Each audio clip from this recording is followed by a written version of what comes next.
Hey everyone, welcome back to the channel. So we've got a lot of information to cover today from Nintendo's Direct, as well as some additional things that popped up in the news today. But before we get started, if you like this video, be sure to give it a thumbs up. And if you haven't yet, consider subscribing. That's the best way to let me know you enjoy the content on this channel. Now let's get started. So we had a 40-minute Nintendo Direct today, and there was a lot of huge announcements in there. And I'm going to go over here the ones that I find the most interesting. If you want to check it out yourself, there'll be a link to the Direct down in the description. So to start, there was a lot of little announcements, but I'm going to go over the ones that I thought were huge first. First of all, we are seeing Xenoblade Chronicles 3 coming out, and it's set to arrive on September 22nd. Now they said something about this is supposed to bring together the story of 1 and 2, so that's something I'm definitely looking forward to playing. The next announcement was the second to last one, and it's probably my favorite. If you thought Mario Kart 8 couldn't get any bigger, they are now officially adding 48 new courses via paid DLC. Now these are new in the fact they're remasters of previous Mario Kart courses in previous games. And this to me just looked incredible. I think we truly have Mario Kart Ultimate at this point with almost every track is here. Now this seems to be broken up over the course of several releases, and the first one's set to come out March 18th. Now what's really interesting is that this booster pack that they're calling is going to be included with the Nintendo Switch Online expansion pack. So if you're already subscribed to that, where you get the Nintendo 64, Sega Genesis, and the Animal Crossing DLC, then this will just be included in that cost. Now obviously, if you no longer subscribe to the Nintendo Switch Online expansion pack, you'll lose access to these tracks, kind of like you would lose access to games that are in Game Pass on Xbox. Now there are some additional announcements that I thought would be cool to share here, and one of them is Fire Emblem Warriors 3 Hopes. So this is a new Warriors game based on the Fire Emblem series, and this is going to be in the same universe as Three Houses, and that's coming out June 24th. We also got an update on the Advance Wars 1 and 2 reboot camp. This looks kind of cool. Then we have No Man's Sky is coming to the Switch, and we have a new Mario Strikers game called Battle League, and this looks pretty cool. If you're into the Strikers series, it'd be something you'll want to check out and play. And of course we got more footage from Splatoon 3, and it's set to arrive in this summer, so no specific date announced. We also have Front Mission Remake, we have a Disney Speedstorm, which is a free-to-play game that's going to be coming out this summer, and we also got a lot of old games that are getting re-released. We have Star Wars Force Unleashed coming, we have Assassin's Creed, the Izzo Collection, that's 3 of these games coming out February 17th, which is really soon. And we also have SD Battle Gundam Alliance. And one of the ones that I'm looking the most forward to out of these older games is Chronicles, the Radical Dreamers Edition. So this is a remaster of Chronicles, and that's going to be coming out April 7th. We also got some updated footage on Kirby and the Forgotten Land, and this game's looking better and better the more I see of it. They've added a new mouthful mode, which lets Kirby inhale objects and then copy their abilities, so you can kind of copy a truck and start driving around as a truck. It looks kind of cool, and it's something I want to check out. And as we have already known, MLB The Show 22 is coming out to the Switch, and the Kingdom Heart collection, these are cloud games, are coming out tomorrow. We also have a Portal collection. That looks kind of cool. Well, I never played any of the Portal games, but if that's something you want to check out.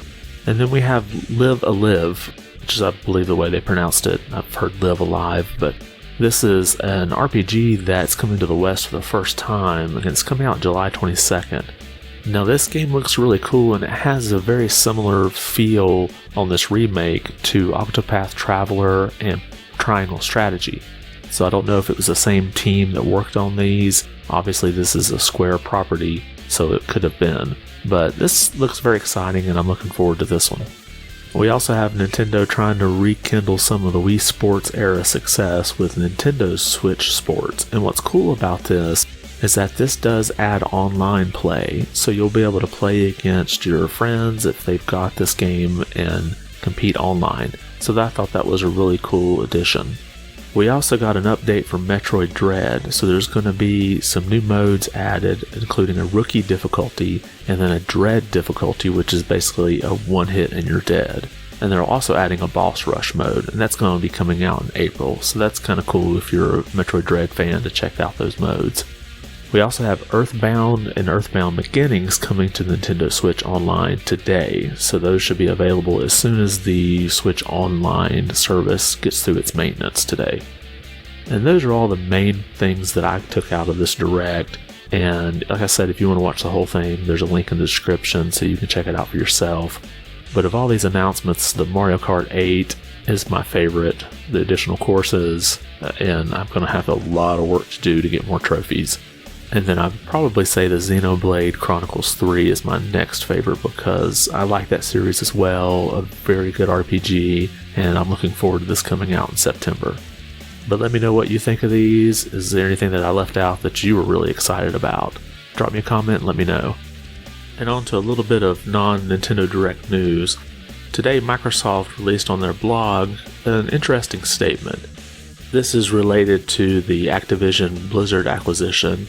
It states, "Today we announce a new set of open app store principles that we will apply to the Microsoft Store on Windows and to the next generation marketplaces we will build for games. We have developed these principles in part to address Microsoft's growing role and responsibility as we start the process of seeking regulatory approval in capitals around the world for our acquisition of Activision Blizzard. This regulatory process begins while many governments are also moving forward with new laws to promote competition in app markets and beyond.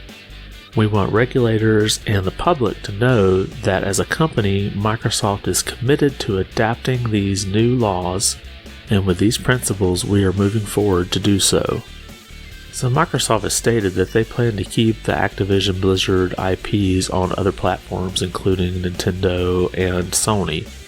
So I see a statement like this being something that's very well crafted in order to not jeopardize anything with this acquisition.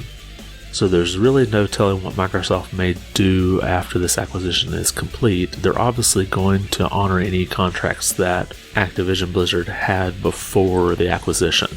Now some are speculating that, oh yeah, we'll keep these IPs on Sony's platform as long as they'll just allow Game Pass on there. However, I just don't ever see that happening in today's current environment. Though there is no telling what might happen in the future. If maybe Sony comes up with their own competitor to Game Pass and say, yeah, we'll allow that if you'll allow ours on yours. But what do you think? Let me know in the comments. And in this last story, it's a bit of a follow-up to the story we had yesterday about Intellivision and the Amico. Games Industry has an article about this, and in it they quote the SEC filings for Intellivision, and it states, "It is possible that there may never be a fully operational Intellivision Amico. It is possible that the failure to release the product is the result of a change in business model upon the company's making a determination that the business model or some other factor will not be in the best interest of the company and its stockholders, members, and creditors." Now, this article also pointed out that Intellivision was seeking to raise another $5 million in order to keep their business going.